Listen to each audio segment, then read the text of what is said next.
Hello beautiful soul, welcome back to another video. If you're new here, my name is Becky. I'm a holistic therapist, soul worker, empath, and I'm also a Reiki practitioner. Today's message and oracle card is this one right here, the Sanctuary. And it says harmony and balance, joy, contentment. And isn't that just a beautiful card there? Now this card is from the Ancient Stones Oracle deck by Rebecca Campbell, and you can go and check out Rebecca Campbell's website and her oracle decks. Now this card I've read in the book is to symbolize the sacred stones at Avebury. Rebecca describes in the book how she visits that site many times, and each time she goes, she has this overwhelming sense of peace, tranquility, of open-heartedness and utter serenity. And this is what we're always seeking every day, isn't it? We're just wanting to tap into that peace, that rest, and to feel our flow of life through us and not be tangled up in the busyness of life or the obligations and the responsibilities. This card really signifies to me the balance that I need to bring into my life when I'm in connection with spirit and when I'm listening to my soul and I'm in flow with life and I have that work-life balance. I do feel much more in alignment with source, with my own fulfillment, right? What is it that you love to do every day that just keeps you positive? It keeps you on that alignment. You feel that your day has been a great day. You know, what is it that you love to do in your daily routines that gives you this sense of contentment and peace? I find that if I wake up and I do a meditation straight away, I do a bit of stretching, a bit of yoga, I do a little bit of journaling, I do my affirmations, I take my tablets, I get a shower, I do my makeup and I get dressed.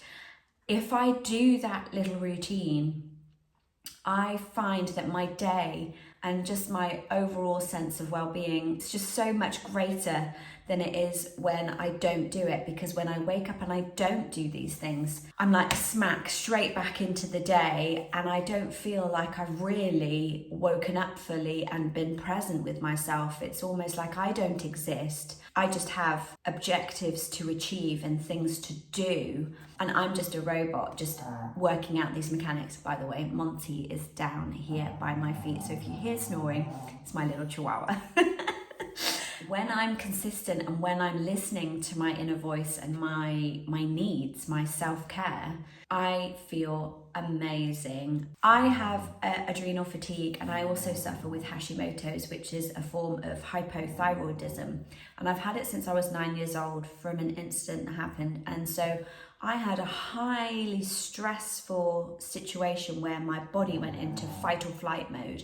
And I have taken that time from being 9 years old to now to really listen to my body and to figure out what makes me happy, what doesn't, what fulfills my body, what doesn't, what helps reset that fight or flight mode that is just so intrinsically in my body and down to a cellular level.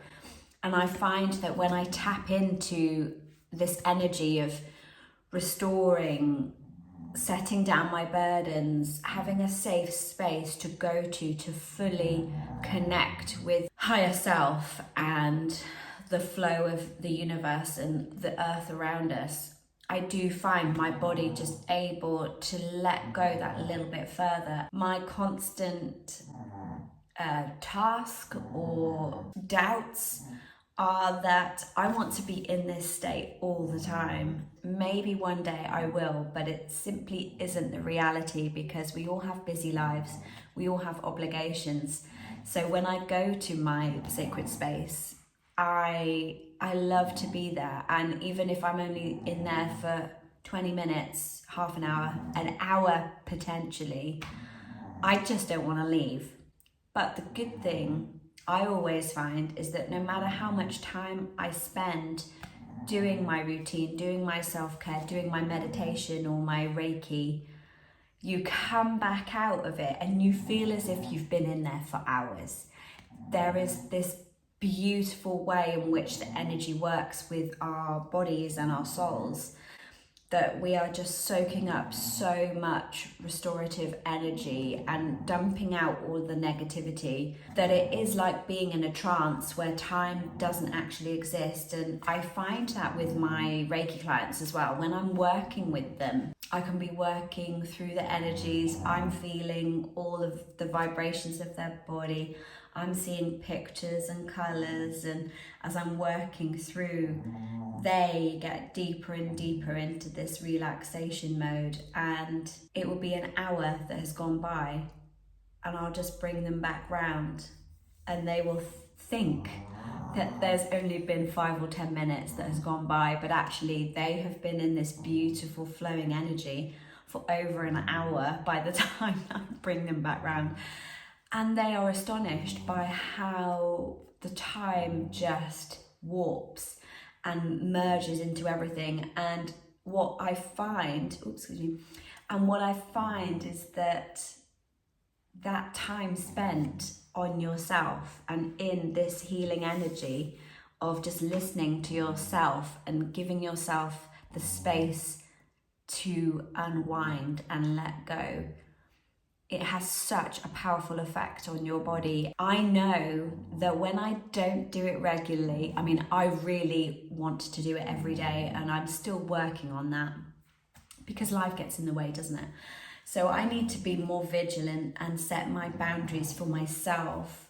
I just want to encourage you, if you are struggling with a daily routine, or you want to impart some kind of new task into your life, or you want to bring in meditation, you want to bring in some kind of exercise or journaling, some kind of reflective tool, even using oracle cards, for instance. There are so many cards in a deck that you could just pull a card per day and have it as a tool to guide you either through the day or through the week.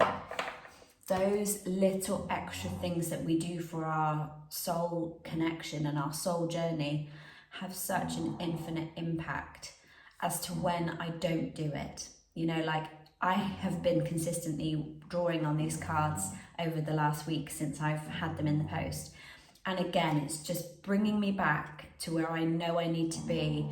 And I am so much more at peace with myself, at peace with the world, because I have that dialogue between who I am at the moment and my higher self and the universe and the energies around me.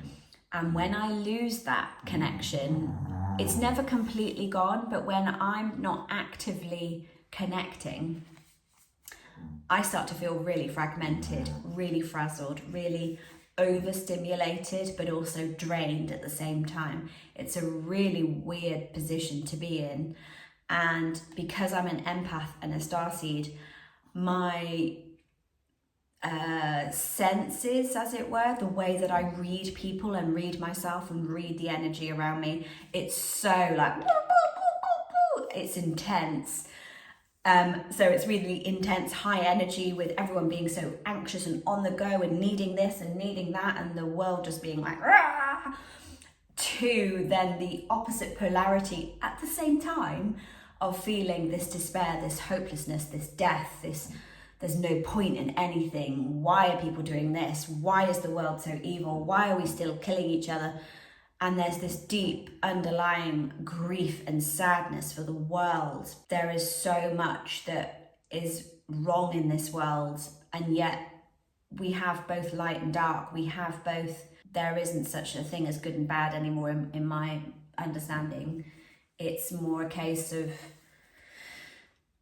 learning from the mistakes and learning from the positives and trying to grow as a humanity together rather than being separate. When you tap into that energy, sometimes it's so overwhelming. So I find that having a routine, just so that you can ground yourself back to who you are and detach a little bit away from everything that you're feeling outside of yourself, it gives you that reprieve. Because although we healers of the world feel everything, and we've got a gift to be able to impart and to help heal the people around us, and through doing our own healing work, we ripple through the world. It still is quite a heavy task to undertake. From a very young age, I always felt really under pressure because I knew that I had a soul calling for me being an individual, for myself and my soul growth and healing my lineage and healing the past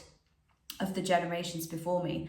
But I also know that I have a collective task and a contract to be where I am, whether it's here in the Cotswolds or wherever I am in the world, that I am a healer, and my task on this earth is to awaken others, to start bringing people into their own alignment and waking up the priestesses and the goddesses of this world, so that they in turn can go on and feed into the world this awakening that's happening in recent years. Women play a vital role in this, and now is the time for women to be allowed the space in the room to be who they should always have been. I can't do that if I'm not connected. It all starts with the self-worth and the knowledge that we have the time. We may not make the time, but we have all the time that we need, and we have all the gifts inside of us. We don't need to look for it anywhere else.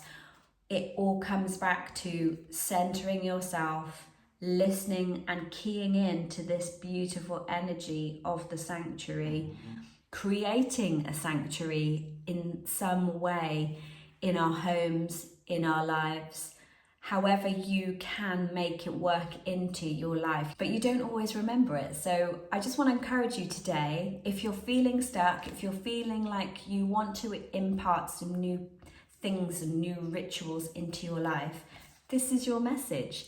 Create your sanctuary.